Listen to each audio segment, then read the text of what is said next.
Subscribe to our channel and click on the bell icon for all the latest news and updates. Hello, welcome. This is Oneindia News and I am Akash. Having already won the series in Indore, the host India will be now keen to ensure that all their players have a decent hit in the middle. That was precisely why 3 unexpected changes were made in Bengaluru, a move that didn't pay off with rich dividends. Shami and Umesh in their initial spells look rusty and short of match practice. The batsmen though did well and for a majority of the chase were in control. Well, in that aspect too, there were a few questionable decisions made, such as demoting MS Dhoni to number 7. Having said so, India will be eager to end the series on a high note with a win in Nagpur, as traditionally Nagpur has been a happy hunting ground for Indian spinners and another decent performance is expected from the team. Here is the predicted 11 for India in the 5th ODI match. Now first talking about the openers, Ajinkya Rahane, after scoring 3 half-centuries on the trot, now will surely be confident. Despite his strike rate being below 100 in the previous game, Rahane ensured he gave India a solid start alongside with Rohit Sharma. This time, he will be keen to convert his half-century into a big knock. Meanwhile, the ever-elegant Rohit Sharma has been on the song in the previous 2 games, and that has been evident by his swashbuckling start at the top. Well, who knows, had his knock in the Bengaluru not ended due to that run-out, he could have single-handedly won India the match. And saying that, Rohit too will be hungry to go for a big score.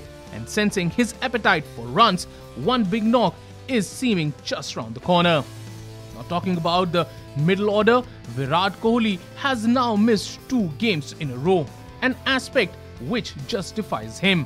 His dismissal in the other games wasn't a new one, as he has been castled while playing the ball on quite often. For India to do well in the final ODI of the series, it will be very important for Kohli to strike form and make his innings count. Now talking about Hardik Pandya, India at the moment have been deeply involved in this project called Pandya. The number 4 spot has been a headache for the management for quite some time.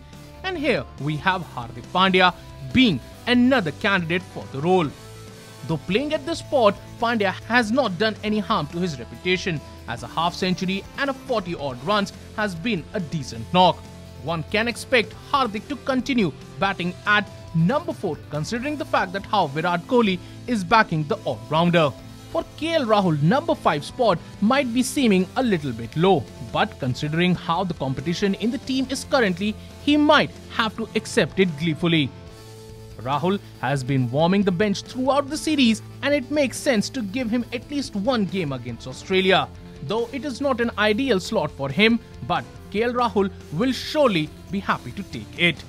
Now there would be a tough choice between Manish Pandey and Kedar Jadhav. Pandey can be expected to be persisted with, as he has been batting at the position that isn't quite familiar to him. Nevertheless, he will have to make his chance count every time. Now, the experiment to try Hardik Pandya at number 4 means that Mahendra Singh Dhoni will have to bat at number 7. The veteran might no longer be the finisher that he was for the men in blue, but being the ever-legend he is, Dhoni will have to make the sacrifice for the team's cause and compromise from his usual position. Now let's talk about the spinners here. Now, even though Akshar Patel was wicketless in the 4th ODI, the management will surely back him for another game. Nagpur is known to assist the slower bowlers in general, and Akshar, being one, should look to gain the most out of the game. Kuldeep Yadav should be back into the schemes of the things after being rested in Bengaluru. Being a Chinaman bowler, he can turn the ball in the opposite direction of that of Akshar Patel, and he also remains to be the trump card for his team, and his spells make for an exciting contest. Now let's talk about the seamers. Now, despite being wicketless in Bengaluru, Mohammad Shami should be retained in the final ODI. He remains a profit wicket taker for India, and it is just a matter of time before he finds his groove in the middle. He must make sure that he counts with the new ball at any given cost. Now talking about Umesh Yadav, though he was a tad bit expensive at the death, he did pick up 4 wickets in his comeback game. It is Yadav's burst with the new ball though, which should see him making all the damage. And if that happens, the prospects of India winning will rise 2-fold. So this was our predicted 11 for the final ODI match between India and Australia at Nagpur. Well, that's all for now, but for more news and updates, log on to oneindia.com and please don't forget to like and share this video. Also, don't forget to subscribe to One India News channel.